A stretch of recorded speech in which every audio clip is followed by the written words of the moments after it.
Supreme court ने rangers headquarter समेत तमाम इमारतों के बाहर से रुकावटें हटाने का हुक्म दे दिया है। सुप्रीम कोर्ट कराची रजिस्ट्री में तजावुजात केस की समाअत के दौरान अदालत ने कहा कि गवर्नर हाउस और सीएम हाउस के बाहर से भी तजावुजात हटाकर 3 दिन में रिपोर्ट पेश की जाए। चीफ जस्टिस काजी फायज ईसा ने कहा कि किसी को आवाम की आजादाना नकलो हरकत में रुकावट डालने की इजाजत नहीं देंगे।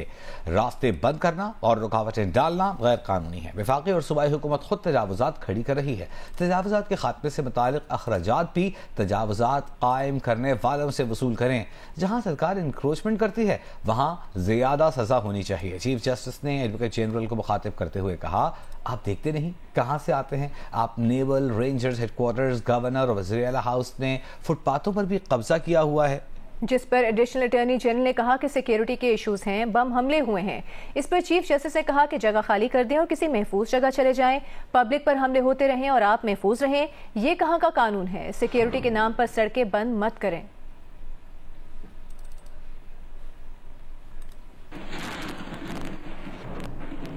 सुप्रीम कोर्ट में तिजोरी हाइट्स के अलॉटीज को मुआवजे की अदाई के केस की समाअत हुई।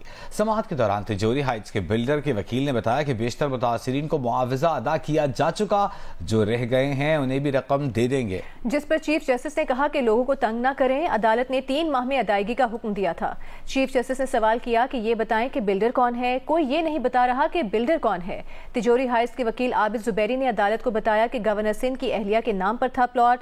जिस पर चीफ जस्टिस ने कहा कि वही कामरान टिसोरी जो गवर्नर सिंध हैं। क्या नोटिस गवर्नर हाउस भेजें? बताएं नोटिस कहां भेजें। उन्होंने कहा कि मालिक को ही मुतासिरीन का पैसा देना है। चीफ जस्टिस ने कहा कि आइंदा समाअत पर तिजोरी हाइट्स के बिल्डर का नाम बताया जाए।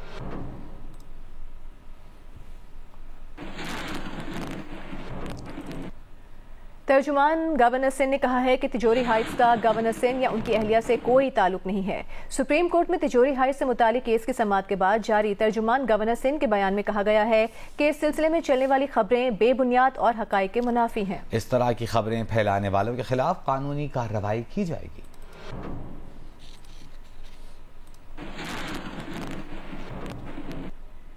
सुप्रीम कोर्ट ने नस्ला टावर के 44 अलॉटीज को प्लॉट बेचकर अदाई करने का हुक्म दे दिया है। कराची तजावुजात केस की समाअत के दौरान सुप्रीम कोर्ट ने नस्ला टावर की जमीन फरोख्त करने के लिए इश्तिहार शाया करने का भी हुक्म दिया। अदालत ने हुक्म दिया कि प्लॉट की मार्केट वैल्यू की रिपोर्ट और नीलामी में आने वाली बोलियों की रिपोर्ट भी सुप्रीम कोर्ट में पेश की जाए। हुक्मनामे में कहा गया है कि नस्ला टावर के अलॉटीज मिल्कियत के दस्तावेज रिकॉर्ड के साथ ऑफिशियल असाइनी से राबता करें।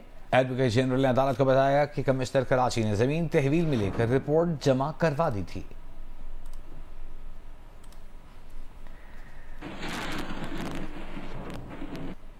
दीगर अहम खबरों में आपको बताएंगे अमीर जमाते इस्लामी हाफिज नईमुर रहमान ने कहा है कि इलेक्शन में पीडीएम की जमातों को नवाज कर जो तमाशा किया गया है वो चलने वाला नहीं है। उन्होंने कहा कि चलती हुकूमत को गिराकर मुल्क को बहरान में धकेलने वाली जमातें अवाम से मुआफी मांगे।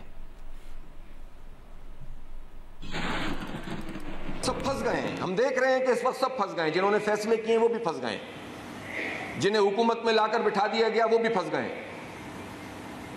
जो जमाते हैं कि जिन्हें फॉर्म 47 के मुताबिक उनकी मर्जी के मुताबिक उनको नहीं दिया गया वो भी फंसे हुए हैं। और जो जेल में है वो तो है ही फंसे हुए। कि बयान आया था, इलेक्शन कमीशन का भी आया था कि जिसका फॉर्म 45 मौजूद है उसका इलेक्शन मौजूद है। पता नहीं कहाँ गुम हो गए चीफ इलेक्शन कमिश्नर उस बयान के बाद। फॉर्म 45 तो लोगों के पास मौजूद हैं, लेकिन इलेक्शन तो यरगमाल बन चुका है, उस पर तो कब्जा हो चुका है।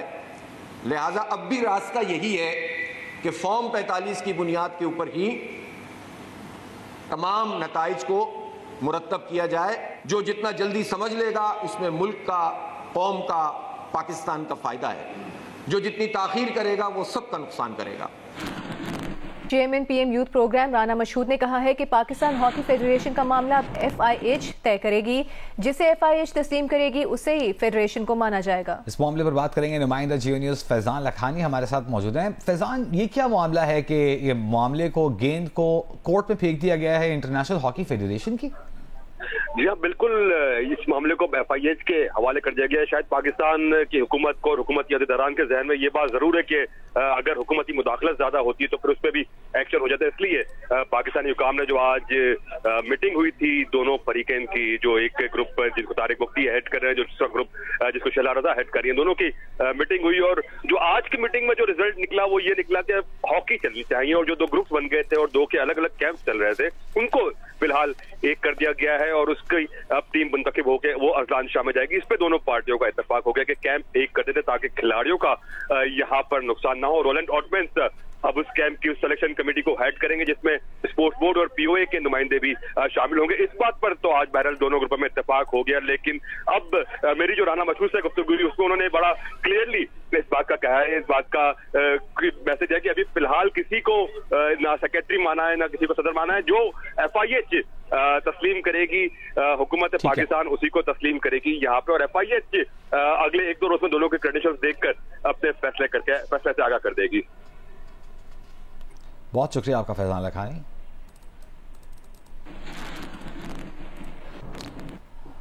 लाहौर में पुलिस ट्रेनिंग सेंटर चोंग में पासिंग आउट परेड हुई। वज़ीर आला पंजाब मरीम नवाज ने पुलिस की वर्दी में मलबूस होकर पासिंग आउट परेड का मुआयना किया। वज़ीर आला मरीम नवाज ने ट्रेनिंग सेंटर के ग्रेजुएट्स में तमगे और इनामात भी तकसीम किए। पासिंग आउट परेड से खिताब करते हुए मरीम नवाज ने कहा कि वो 3 बार वज़ीर आज़म रहने वाले नवाज शरीफ की बेटी हैं, मगर कोई ये नहीं कह सकता कि वो यहाँ इसलिए बैठी हैं कि उनके वालिद वज़ीर आज़म थे।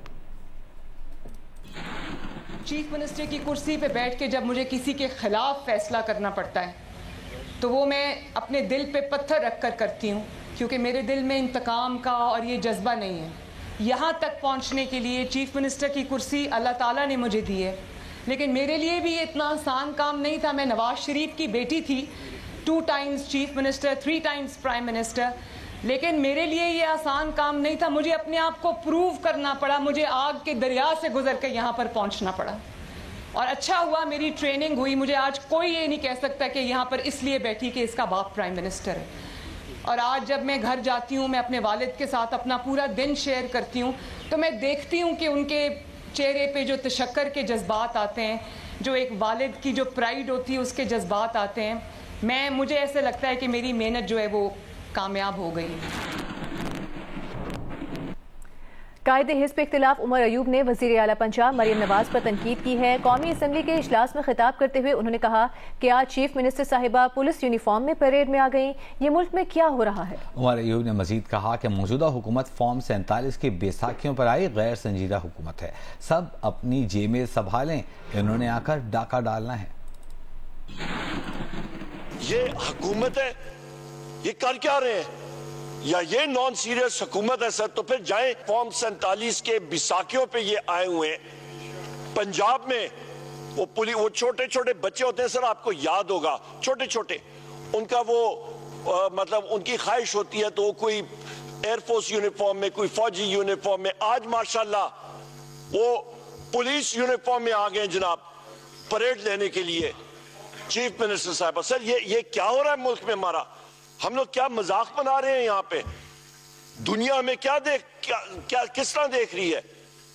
ना कोई पॉलिसी स्टेटमेंट, ना इन्फ्लेशन पे बात, ना प्रेसिडेंशियल एड्रेस पे बात, ना किसी और चीज पे बात। फौज के सीनियर कमांडर्स की DI खान ने शहीद कस्टम्स एहलकारों के अहल खाना से मुलाकात। ISPR के मुताबिक फौज के सीनियर कमांडर्स ने शहदा के अहल खाना से ताज़ियत की और उन्हें खिराज तहसीन पेश किया। बहसियत कौम शहदा के ख़ानदानों को सलाम पेश किया कि जिन्होंने पाकिस्तान के लिए अपने प्यारों की कुर्बानियाँ दी। शहदा और गाजी हमारा फ़ख्र हैं और उनकी इज़्ज़त व तकरीम हर पाकिस्तानी पर लाजिम है।